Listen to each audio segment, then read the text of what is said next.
Həqiqətən də insanın qazandığı malı digərlərlə paylaşması çətin bir şeydir. Lakin bəzən ola bilir ki, insan qazandığı bu malı digərlərlə paylaşır, amma Allahdan qarşılığında alacağı heç bir şey olmur. Yəni qiyamət günü əli boş olur. Yetimə, əsirə, yoxsula yemək yedizdirərlər və deyərlər ki, biz sizi sadəcə Allahın rızası üçün doyuzdururuq və sizdən bunun qarşılığında heç bir təşəkkür, heç bir qarşılıq istəmirik. Kafirin sahib olduqları mal qarşısındakı tutumu necədir? Həqiqi mənada Allah rızası üçün verilən sədəqə möminlə kafiri ayırt eləyən bir şeydir. Bir möminin sədəqə verməsi nəyin göstəricisidir? Malın gerçək sahibinin Allah olduğunu təsdiq etməyinin göstəricisidir. Biz özümüz kimik? Həqiqi mənada qəlbimizdəki vəziyyət nədir? Tək qaldığımız zamanki halımız nədir? Qiyamət günü ortaya çıxacaq.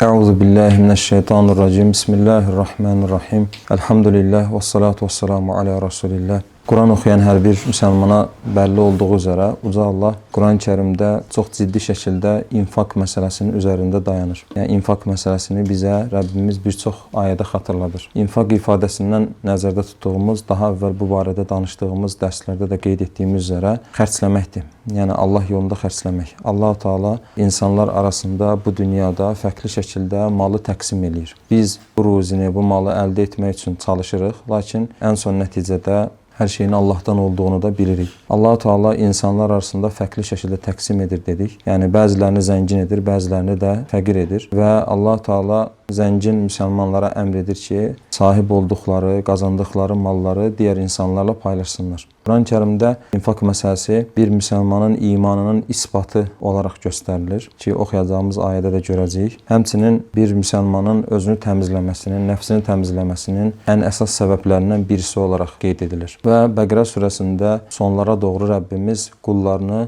Allah yolunda xərcləməyə təşviq eləyir. Bununla yanaşı infaq etdiyimiz zaman bu etdiyimiz infaqların necə boşa çıxacağını da bizə bildirir. Yəni həqiqətən də insanın qazandığı malı digərlərlə paylaşması çətin bir şeydir. Yəni sən əziyyətlə müəyyən şəkildə mal əldə etmisən, bunu digərlərlə paylaşırsan. Bu həqiqətən çətin bir şeydir. Lakin bəzən ola bilir ki, insan qazandığı bu malı digərlərlə paylaşır, amma Allahdan qarşılığında alacağı heç bir şey olmur. Yəni qiyamət günü əli boş olur. Və Rəbbimiz qeyd eləyəcəyimiz, oxuyacağımız bu ayələrdə xərclədiyi halda Allahdan alacağı heç bir şey olmayan insanların halını bizə xəbər verir. Biz burada həm infaqın əhəmiyyətini, infaq edərkən gözləməmiz gerəkən əxlaqı, qaydaları görmüş olacağıq, həm də ümumiyyətlə etdiyimiz istənilən əməldə ixlasın əhəmiyyətini görmüş olacağıq. Bilirsiniz ki, ixlas məsələsi Quranda və sünnədə ən çox üzərində durulan məsələlərdən birisidir. Çünki bir əməlin Allah qatında keçərli olması üçün mütləq şəkildə Allahın razılığını qazanmaq qəsdi ilə edilməsi şərti var. Və Rəbbimiz bu qeyd etdiklərimiz üzərindən düşünərək bu ayəni dinləyək. Rəbbimiz Bəqərə surəsinin 264-cü ayəsində buyurur ki: "Ya eyyuhellezina amanu la tubtilu sadaqatikum bil manni vel aza kellezi yunfiqu malahu ria'an-nasi ve la yu'minu billahi vel yevmil ahir." Ey iman edənlər, sədaqələrinizi iptal etməyin, sədaqələrinizi boşa çıxarmayın. Yəni sən sədaqə verirsən, amma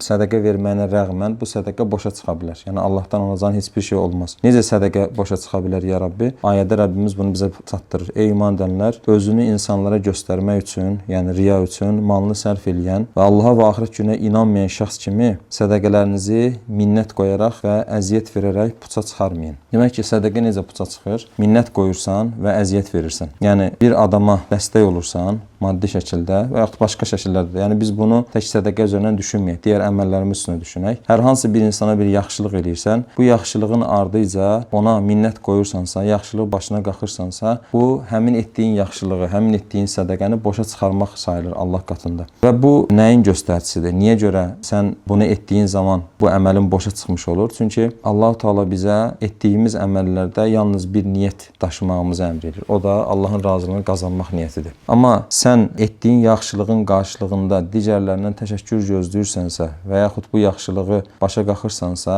bu həqiqətdə o işi Allah rızası üçün etmədiyinin bir baxıma göstəricisidir. Bu səbəbdən də Allah-u Teala İnsan surəsində sevdiyi qulların, cənnət əhlinin özəlliklərini bizə xatırladarkən buyurur ki, onlar özləri ehtiyac içində olduqları halda, özləri istədikləri halda digərlərlə paylaşarlar, yetimə, əsirə, yoxsula yemək yedizdirərlər və deyərlər ki, biz sizi sadəcə Allahın rızası üçün doyuzdururuq və sizdən bunun qarşılığında heç bir təşəkkür, heç bir qarşılıq istəmirik. Həqiqətdə möminin çatmağı hədəflədiyi əsas qayə bu olmalıdır. Yəni mən etdiyim hər bir işdə mütləq şəkildə Allahın rızasını umum, insanlardan bir şey gözləməyim. Düzdür, burada digər tərəfi var ki, işin həm də biz dinimizdən bilirik ki, Allah Rasulunun hədislərindən bilirik ki, insanlara təşəkkür etməyən Allaha şükr etməmiş sayılır. Yəni özünə yaxşılıq edilən insan üçün gərəklidir ki, özünə yaxşılıq eləyən insana təşəkkür eləsin. Lakin yaxşılıq edən özü bunu gözləməməlidir. Yəni o edər, özü qazanır, etməz, özü nankorluq eləyər, bu öz yerində. Amma sən bütün olaraq niyyətin Allah rızası üçün olmalıdır. Və Allah-u Teala buyurur ki, ey iman edənlər, sədəqələrinizi boşa çıxarmayın, iptal etməyin, sədəqələrinizi boşa çıxarmayın. Nə ilə? Minnət qoyaraq və əza eləyərək. Ayədə bir bənzətmə istifadə olunur. Yəni kim belə eləyir? Kim sədəqə verir, amma sədəqəsini minnət qoyaraq, başa qalxaraq boşa çıxarır. Əziyyət verərək boşa çıxarır. Kim belə eləyir? Rəbbimiz buyurur ki, "Kəllazi yunfiqu malahu ri'a'an-nasi", insanlara göstəriş üçün malını sərf eləyənlər kimi. Çünki insanlara göstəriş üçün malını sərf eləyən insanın Allah rızası yoxdur. O göstəriş üçün mal sərf eləyirsə, bunun qarşılığında umduğu şey nədir? Yəni bir adam başqa birisinə yaxşılıq eləyir, malından xərcləyir. Bunun qarşılığında umduğu şey Allahın rızası, Allahın cənnəti, bağışlaması budurmu? Deyil. Onun umduğu şey nədir? Onun umduğu dünyalıq olaraq bir qarşılıqdır. Bu dünyalıq qarşılıq həmin topluluqda hörmət sahibi olmaq ola bilər. Həmin insanı bir baxıma köləsi kimi görməyə başlar. Bunun kimi bir şeylərdir. Bunun qarşılığında o təşəkkürü görmədiyi zaman həmən başa qalxar, həmən minnət qoyar və Rəbbimiz buyurur ki, bunlar belə eləyər və kim belə eləyər? Və la yu'minu billahi vel yevmil axir. Və Allaha və axirətə inanmayan kimsələr, Allaha axirətə iman etməyən kimsələr belə eləyər. Bu çox ciddi bir təhdiddir. İxlassız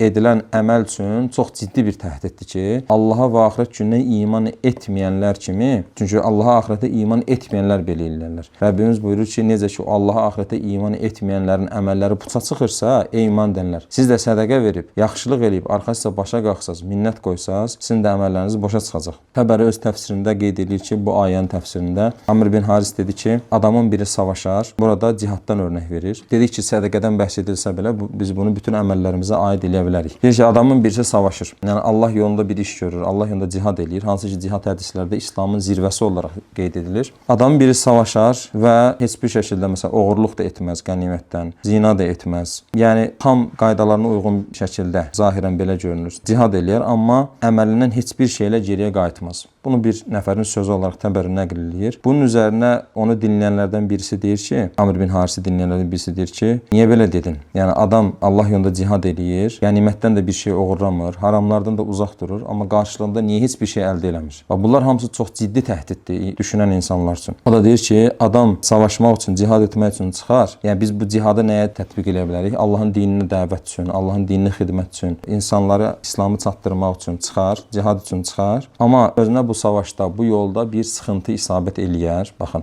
cihad dediyin şey, dəvət dediyin şey, İslamı xidmət dediyin şey və yaxud İslamı yaşamaq dediyin şey elədir ki, dünyalıq olaraq sənə sıxıntı isabət eləyə bilərmi? Bəli, sıxıntı isabət eləyə bilər. Necə ki, bu dinə ilk iman eləyən, ən xeyirli ümmətin ən xeyirli nəsli olan sahabə nəsli. Onlar iman etdiyi zaman güllük gülistanlıq bir həyata mı qovuşdular? Xeyr, tam əksinə ailələrindən təzyiqlər gördülər, yurtlarından çıxarıldılar, mallarından edildilər, işgəncələrə məruz qaldılar, təzyiqlərə məruz qaldılar. Yəni, düşünün ki, bir insan da başqa birisinin dəvəti ilə iman eləyibdir və İslamı yaşamağa başlayır öz həyatında. İslamı öz həyatında yaşamağa başladıqdan sonra təbiidir ki, İslamın yaşanmadığı cəmiyyətdə sən fərqli təzyiqlərə məruz qala bilərsən. O təzyiqlər gəlir üstüvə, insanlar səni özlərinin kimi etmək üçün əllərindən gəldiyi qədər təzyiqlər göstərirlər və yaxud bir adam İslama xidmət üçün, İslama dəvət üçün bir şeylər eləyir və bunun qarşısında başına bir sıxıntı gəlir. Bu sıxıntılar fərqli şəkildə olar. Bilirsiniz ki, dəvətin, xidmətin fərqli sıxıntıları var. Bunlar başına gələr və başına belə bir sıxıntı gəldiyi zaman burada konkret olaraq savaş üzərindən misal verildiyi üçündür. Amma mən bunu günümüzə tətbiq etməyə çalışıram.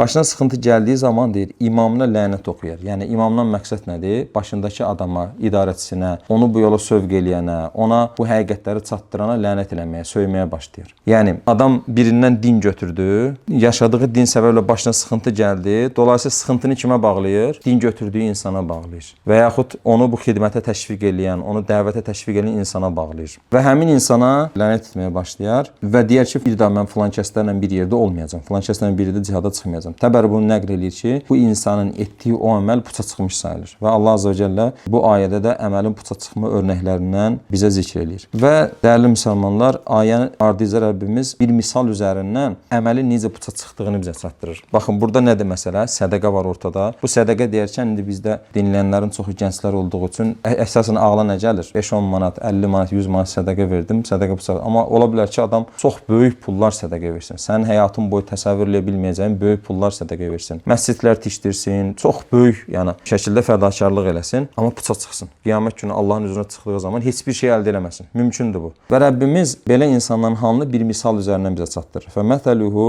kəmətəli saffanin aleyhi turabun fəasabəhu vabil fətarakahu saldə. Və Rəbbimiz buyurur ki, belə bir kimsənin halı nəyə bənzəyir? Bir safvan, bir qayaya bənzəyir. Elə bir qaya ki, üzərində az bir torpaq var. Yəni üzərində az bir torpaq olan qayanın halına bənzəyir. Bir qaya düşünün, çılpaq bir qaya, üzərində az bir torpaq var və ora vabil şiddətli yağış deməkdir. Ora şiddətli bir yağış isabət eləyər, yəni şiddətli bir yağış yağar və onu, o torpağı yuyub aparar, oranı çılpaq bir hala salar. İndi o nə deməkdir? Onu inşallah açıqlamasını deyəcəm. La yaqdiruna ala şeyin mimma kasabu vallahu la yahdil qawmel kafirin. Rəbbimiz buyurur ki, onlar qazandıqlarının heç bir şeyə, yəni heç bir savaba nail ola bilməzlər. Allah kafirlər qövmünü doğru yola yönəltməz. Və burada Allah Teala bir misal üzərindən belə insanların, yəni əməli puça çıxmış insanların halını bizə çatdırır. Buyurur ki, safvan, yəni düz qaya, üzərində də biraz torpaq var. Vabil, yəni şiddətli yağış, leysan ora yağır və oranı çılpaq hala gətirir. Orada toz adına, torpaq adına heç bir şey qalmaz. Razi təfsirində bu ayəni izah edərkən deyir ki, insanlar zahirən bu torpağın o qayanın üzərində görülməsi kimi bu insanların gözəl əməlləri olduğunu görərlər. Yəni bir qaya üzərində,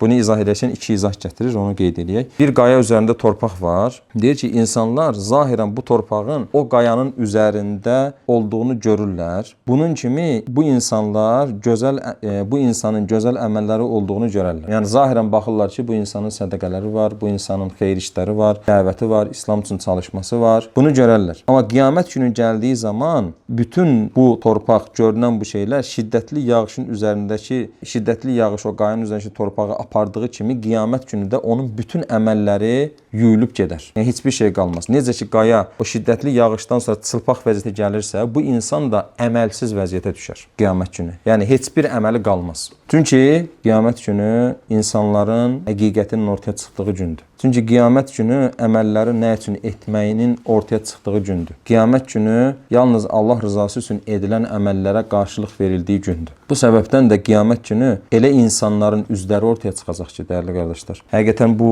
yəni heç gözləmədiyimiz insanların elə üzlərini görəcəyik ki, və yaxud bizim halımız nədir? O gün ortaya çıxacaq. Biz özümüz kimik? Həqiqi mənada qəlbimizdəki vəziyyət nədir? Tək qaldığımız zamanki halımız nədir? Qiyamət günü ortaya çıxacaq. Amma zahirən insanlar necə baxarlar, bir-birini xoş dəyərləndirərlər. Sonra Razi ikinci bir izah verir ki, sədəqəsini başa qaxan münafiqin əməlinə bənzəyir. Üzərində az bir torpaq olar, çılpaq bir qaya, üzərində az bir torpaq var və ora toxum əkilər. Düşünün ki, ora bir toxum əkilir. Toxum nədir burada? Sədəqədir. Yəni salih əməllərdir. Amma yağış yağdığı zaman o toxum, o torpaq hamısı yuyulub gedər. Dolayısıyla o əkin bəhrə verməz. Yəni qiyamət günü adam bunun qarşılığında heç bir qarşılıq əldə eləməz. Və 265-ci ayədə Bəqərə surəsində Rəbbimiz buyurur ki: "Və məsəlul lezina yunfiquna amwalahum ibtigaa mardatillahi və təsbitan min anfusihim kemesali cennetin bi rabwatin asabaha wabilun fa'atat ukulaha di'fayn fa illam yusibha wabilun fatallun. Vallahu bima ta'maluna basir." Rəbbimiz buyurur ki, 264-cü ayədə münafiqlərin, riyakarların sədaqəsini, yaxşılıqlarını bizə xatırlatdı. Onların necə olduğunu bildirdi. Bu ayədə isə Rəbbimiz buyurur ki, Allahın rızasını qazanmaq üçün və içlərindəkini, nəfslərindəkini möhkəmlətmək üçün. İndi bu nə deməkdir? İzah eləyəcəm inşallah. Mallarını infaq edənlərin halı bir təpənin üzərindəki bir bağın halına bənzəyər ki, ora bol yağış yağar və o yağış nəticəsində 2 qat meyvə verər və ora bol yağış yağmasa belə az bir şeyh də ora meyvə verməsi üçün kifayət eləyər. Allah sizin nə etdiyinizi görür. Allah Azze ve Celle burada həqiqi mənada iman edənlərin yaxşılıqlarının, sədaqələrinin, etdiklərinin necə olacağını bizə bildirir. Və buyurur ki: "Və məsəlul-ləzina yunfiquna amvalahum ibtiğa merdatillah." Burada Rəbbimiz iki məqsəd qeyd edir. Baxın, iman edənlərin sədaqə verərkən iki məqsədlərinin olduğunu, ki bunlar bir-birinə bağlı məqsəddir zaten, olduğunu bildirir. Birinci məqsəd nədir? Allahın rızasını tələb eləmək, Allahın rızasını qazanmaq. Yəni əsli məqsədləri, əsli qayələri budur ki, bu sədaqəni verərkən, bu yaxşılığı eləyərkən Allahın rızasını qazanmaq. İkinci məqsəd nədir? Nəfslərində olan şeyi təsbit etmək üçün, yəni qüvvətləndirmək üçün, takviyə,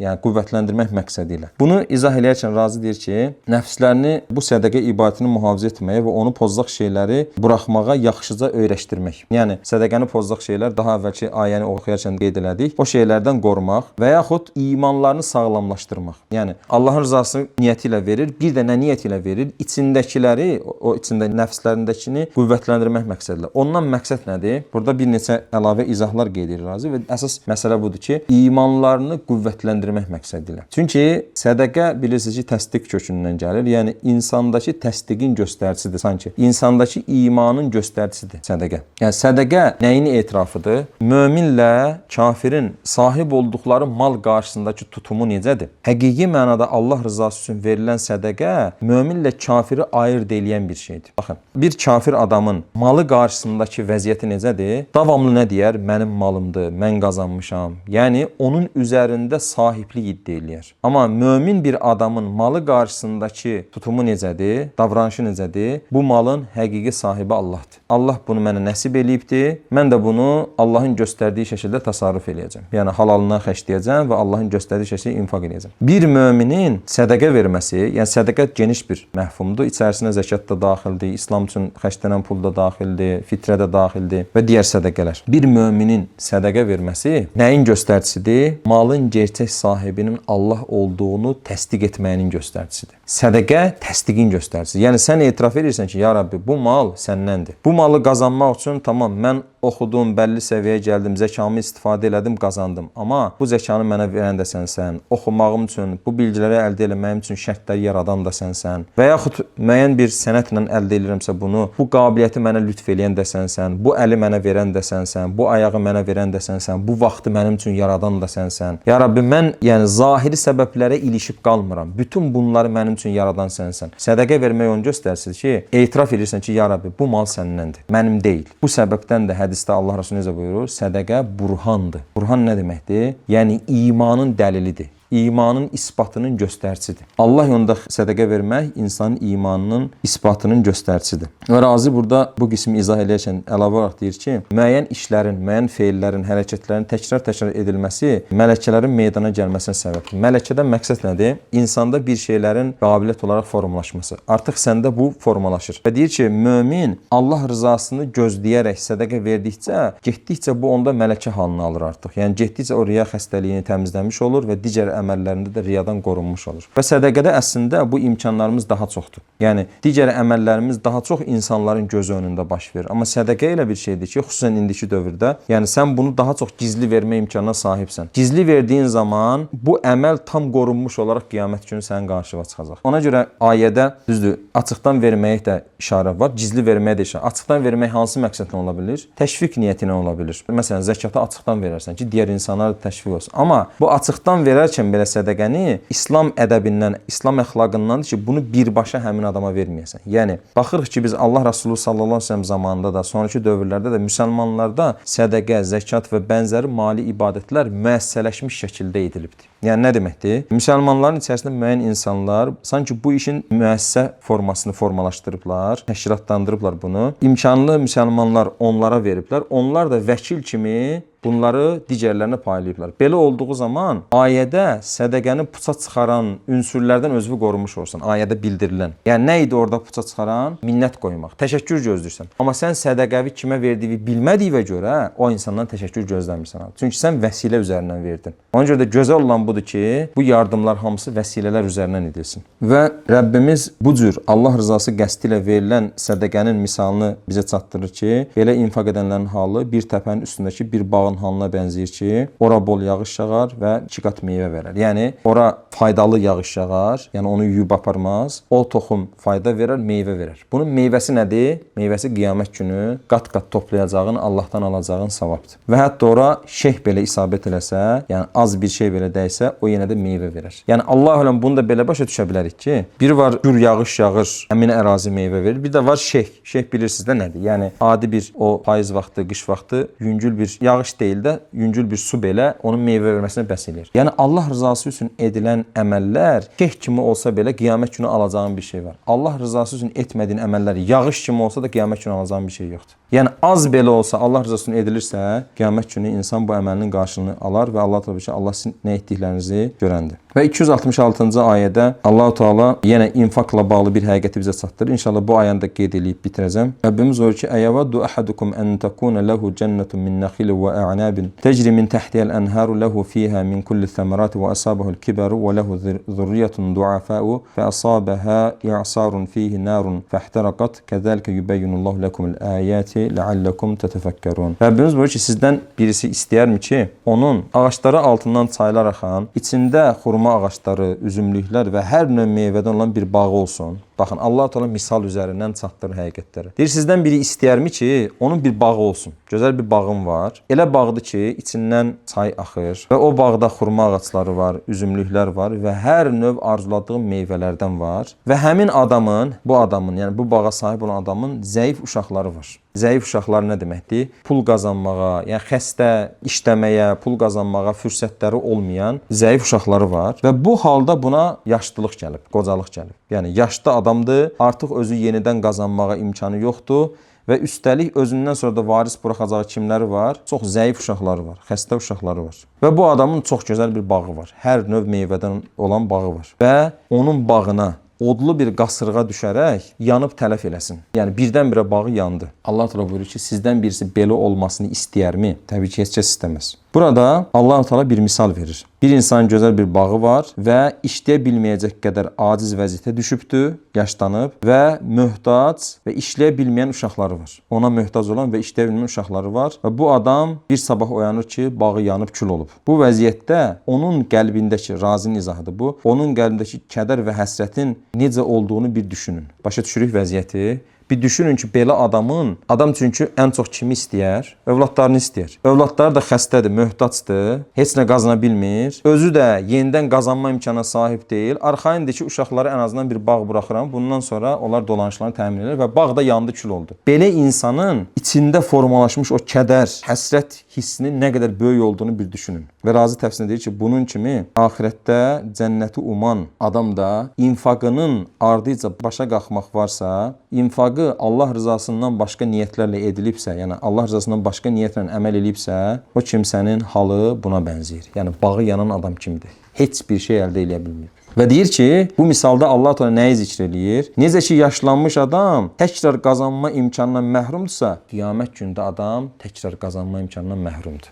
Aydındır? Yəni adam çox yaşlıdır, təkrar qazana bilməyəcək. Qiyamət gündə qazanma imkanı var, peşmançılıq fayda verir? Vermir. Heç bir peşmançılıq fayda vermir. Və İbn Kəsir təfsirində Buxarinin səhihindən bir rəvayət qeyd edir. Deyir ki, Ömər radiyallahu anh bir gün, herhalde xilafəti zamanındadır bu. Bir gün sahabilərə bu ayənin təfsirini soruşur.